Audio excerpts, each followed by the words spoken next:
गणगणपते नमः। जय माँ लक्ष्मी। दोस्तों, ओगद्वास जन्माष्टमी के 4 दिन बाद या भाद्रपद कृष्ण पक्ष द्वादशी को ओगद्वास मनाई जाती है। सुबह लकड़ी के पटरे पर भीगी मिट्टी से 7 गाय, 7 बछड़े, एक तालाब, 7 ढक्कन वाले भगोने बना लेते हैं। पूजा के लिए थाली में भीगे हुए चने, मोठ, खीरा, केला, हल्दी, दूब घास जिसे बोलते हैं, चीनी, दही, खुले पैसे, चांदी का सिक्का रख लेते हैं। 1 लोटा कच्चा दूध मिलाकर पानी में भर लेते हैं। अपने माथे पर भी हल्दी से टिक्की कर लेते हैं। कहानी कहते सुनते समय हाथ में चने मोठ लेकर छिलते रहते हैं और कहानी खत्म होने पर 7 भिगोने जैसे कुलिया में भरकर थोड़े थोड़े से तालाब पर भी चढ़ाते हैं। साथ ही खीरा, केला, चीनी, पैसा भी चढ़ा देते हैं। एक परात पटरे के नीचे रखकर पटरे पर तालाब से 7 बार 7 लोटे से दूध मिला जल सब जनी बारी बारी से चढ़ाती हैं और गायों बछड़ों को हल्दी से टीका करती हैं।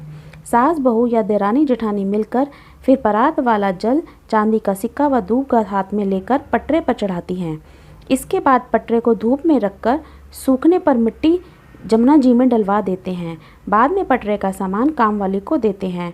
परात के जल को सब जनी मिलकर सूरज को देती हैं। सीधे हाथ पर 2.5 छिले हुए चने, मोठ, दूब, दही, चीनी और उल्टे हाथ पर 1 और आधा छिले हुए चने, मोठ, दूब, दही, चीनी रखकर उल्टे हाथ वाला खा लेते हैं। सीधे हाथ वाला अपने पीछे फेंक देते हैं। फिर थाली में चने, मोठ, रुपए, बेसन के लड्डू, फल रखकर पानी से शंकर बायना निकाल कर देते हैं। ओगद्वास के दिन स्त्रियां पूरा दिन गाय का दूध, चावल, गेहूं नहीं खाती। बेसन व मूंग दाल की पकौड़ी, पूड़े कुछ भी बनाकर खा सकते हैं। इस दिन का व्रत नहीं होता है। और इसका उद्यापन किस प्रकार किया जाता है? जिस घर में इसी वर्ष लड़का पैदा होता है या लड़के की शादी हो, उस वर्ष पटरे पर 14 गाय, 14 बछड़े और 7 कुलिया बनाते हैं और एक बड़ी थाली या अखबार पर चने, मोठ, एक खीरा, एक बेसन का लड्डू, 11 रुपये, 14 जगह ढेरियाँ बनाते हैं।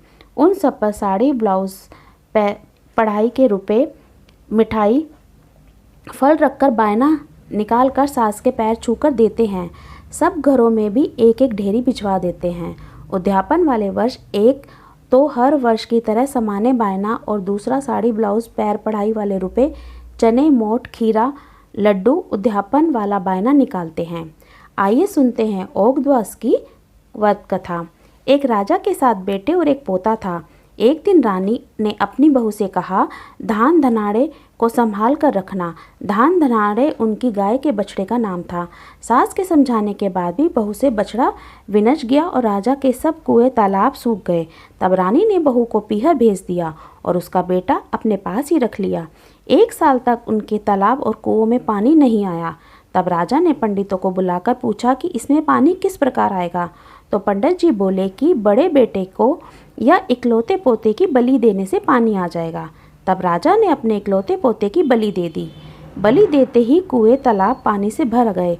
रानी ने बहू को पीहर से वापस बुला लिया। उसके आने के बाद ओगद्वास आई तो सब बोले कि अपने तालाब पर ही धोख मारने चलेंगे और सबने मिलकर खूब गाजे बाजे के साथ तालाब पर ओगद्वादश की पूजा की।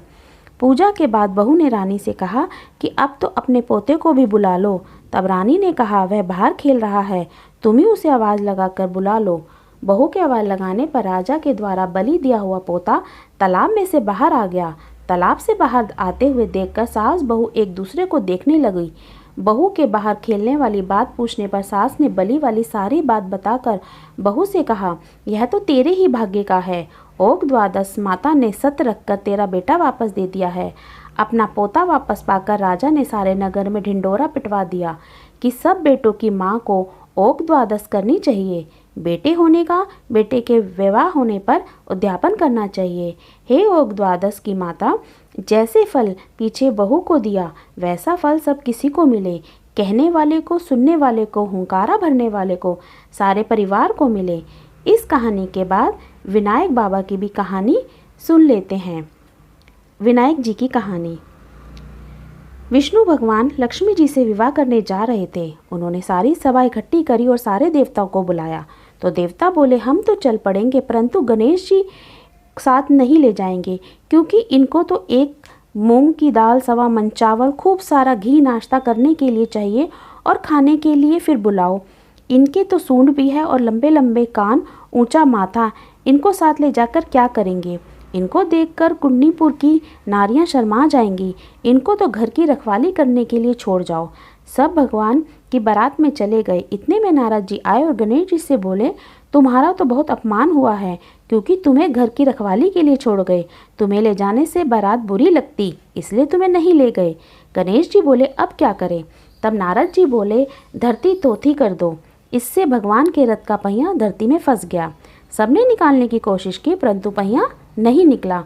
उनमें से कोई बड़े को बुलाकर लेकर आया। बड़ई ने हाथ लगाते ही जब विनायक जी जय गणेश जी बोला, कोई बोला, तुझने विनायक जी को क्यों याद किया? वह बोला कि विनायक जी को याद किए बिना कोई कार्य नहीं होता। तब कोई बोला कि हम तो विनायक जी को घर ही छोड़ाए हैं।